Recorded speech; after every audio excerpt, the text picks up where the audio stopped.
UConn was the first team to go back-to-back for the NCAA title in well over a decade, and one of the only players that was a key cog for both of those UConn teams is Donovan Clingan. In the first year, Clingan played a crucial backup role to dominant college big man Adama Sonogo, but this year, Clingan stepped in and became a dominant player in his own right, becoming a force as a defensive anchor and much improved back-to-the-basket scorer as well. His winning pedigree mixed with his impressive size and perceived defensive versatility has put him near the top of draft boards for the 2024 NBA draft, and today we're going to break down why exactly Clingan deserves to be this highly touted of a prospect, or if he deserves that level of hype at all. We're going to take a look at his pros, his cons, and see where Clingan fits in the grand scheme of the 2024 NBA draft. So with all that, let's get into it. So starting out with Clingan's interior scoring. He has vastly improved this aspect of his game over the past year, where it would be valid to say it's actually some degree of a weapon for him. You know, people like to point out that the back-to-the-basket big is irrelevant in the modern NBA, and to some degree that has some truth to it, but it isn't true entirely. Yes, we have a new crop of big men like Wemby, for example, that have a higher degree of guard skills than bigs in the past, but it isn't as though more interior-oriented bigs are gone. Let's take a look at the last 8 teams left in the playoffs this year. You have about a 50-50 mix of modern stretch bigs versus traditional. Chet, Jokic, Miles Turner, and arguably Al Horford are stretch bigs, while Jarrett Allen, Isaiah Hartenstein, Derek Lively, and Rudy Gobert are more traditional back-to-the-basket, in the paint guys. So it clearly isn't all about shooting. Shooting helps and can make a good player more dynamic, but it doesn't make a player undraftable if they can't do it. When it comes to what Clingan actually does well here, there's a few things he should be able to do at the NBA level. Firstly, what he primarily will be doing is play finishing. Clingan is going to be the guy that receives dump-off passes and catches lobs, and he should be an elite threat at doing so. We see it regularly with the aforementioned Derek Lively, for example, a player who went later than Clingan is expected to go, but has been a massive presence for the Mavs on their run to the finals by providing that outlet for shot creators to dish to, both on dump-off passes and on lobs. He's strong on the interior and should easily be able to finish over defenders for dunks on a regular basis, just like he did in college. He additionally has shown good growth as a self-creator in the post. It's relatively rare that traditional type bigs will regularly be thrown the ball in the post with the express goal to back a defender down these days, but there are occasions where it happens, and having that ability to create and score on a post-up just makes a player a little more dangerous than he would be without that ability.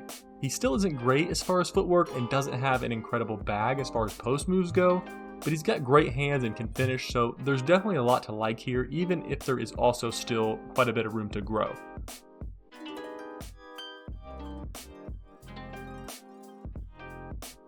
So Clingan has been billed by some as a potential stretch big. Other than the fact that he made a couple this year and showed some willingness to shoot them, I don't see any sort of stretch big unless we're considering anyone a stretch big these days. Other than the fact that he actually shot some threes, he still didn't shoot many, and the ones that he did shoot, he didn't really make. He can't be considered a stretch big any more than like Zach Edey can. We've seen hints of it in practice, but neither showed that they could shoot at the college level. Now, do I think he could develop the ability to hit a jumper? Yeah, absolutely. I see no reason why he shouldn't be able to make a mid-range at a decent clip in the NBA level almost immediately, and eventually possibly have some three-point shooting in his game. But the fact that some people seem to think that right now, at this point in time, he has some sort of untapped skill as a shooter just doesn't appear to be true. He's like a 50% free throw shooter and has shown zero success as a shooter in college. As a positive, his form seems to be solid and repeatable. He just doesn't seem to make most things, so with some work, it may happen, but you can say that about anyone. All in all, shooting is currently still a weakness for Clingan. So, like much of what I said with Zach Edey, you don't really ask for much out of a traditional back-to-the-basket big man as a passer. All that you really ask for is the ability to handle pressure in the post and then subsequently deliver the ball to a shooter around the perimeter or a cutter in the lane. Clingan does that pretty effectively. He does not struggle when handling pressure in the post and adapts well to a variety of defenses thrown at him, whether it be off a double team or simply searching to find an open man. As I mentioned, there really isn't a ton to say here. He isn't a liability, and for the most part, he makes good passes. He's not Nikola Jokic, but no big man really is or should ever be asked to be. Just go out there and make the right read when seeing a variety of defenses, and you're good to go. Clingan should be able to do that.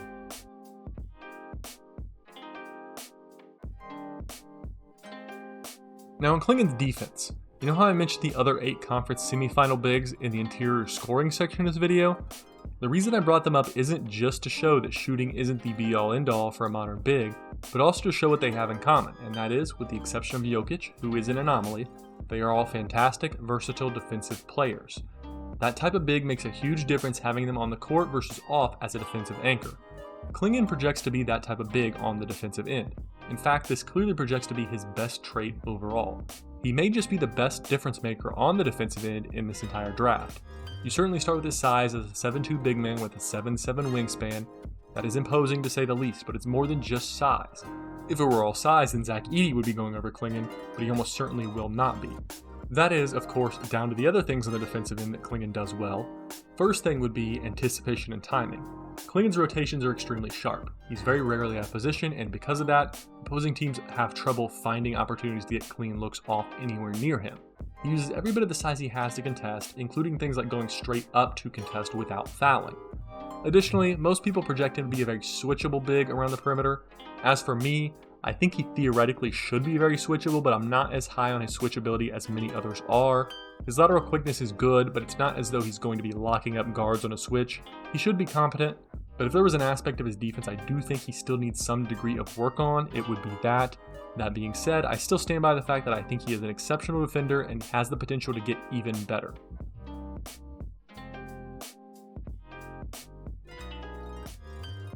For a high-end comparison for Clingan, I like his top-end potential to look something like Robert Parrish. Now, keep in mind his offensive game does have to come along a little bit for him to hit this level, but the mold that Parrish was in is the same mold that Clingan would fill in the modern NBA.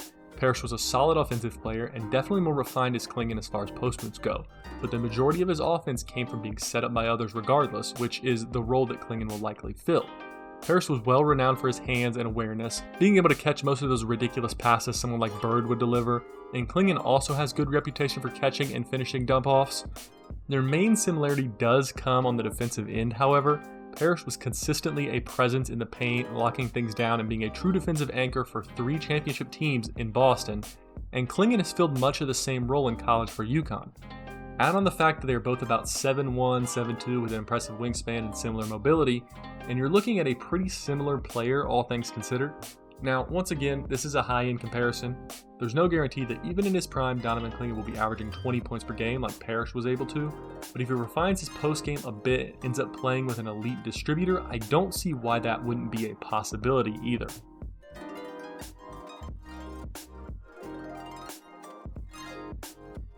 So, for my final conclusion here, I have to say, I see the appeal in Donovan Clingan for what he is. He seems like, to me, a very high floor prospect that will bring a ton to any competitive team. I project him as a likely day one starter and should have a long career in the NBA as a rim protector and play finisher. My only concern comes in when people start discussing taking him top 3. I don't see the value there for the teams currently sitting in the top 3. Atlanta could use a big, but Sarr seems like decidedly the more high potential prospect, which I think is what they need. If I were them, I would lean there. Washington just needs potential in general, not necessarily a high floor piece that would best fit on a win now roster. Houston's number 3 and they have Şengün. I wouldn't love their fit together, and the Spurs at number 4 have Wemby.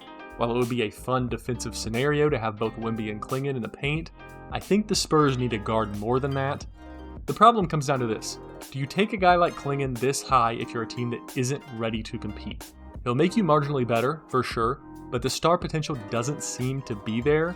My favorite fit for Clingan is a little further down. I think he fits perfectly with Memphis at 9. They have an elite superstar if he could just stay on the court, and a great second option. Get that true defensive stopper in the paint and you're looking at a phenomenal combination. I don't particularly think he'll fall that far. Consensus is he's going to go top 5, but again, the fit for most of the teams doesn't seem to be ideal in the top 5. The only reason I would ignore fit in the lottery is if the guy you're taking has true bona fide star potential and you just can't refuse to pass on him. I unfortunately don't think that it's super likely that Donovan Clingan hits that high-end potential, but if the team that gets him does need a win-now player, he should be one of the best players in the lottery for that type of team. And that will conclude this video. Thanks to everyone for watching. I did enjoy making this one, so if you enjoyed watching it, be sure to like and subscribe for more videos like this coming very soon. But with all that, hope you enjoyed. Hey, thanks again for watching this video. If you like what you saw, go ahead and click on one of these videos here to see more.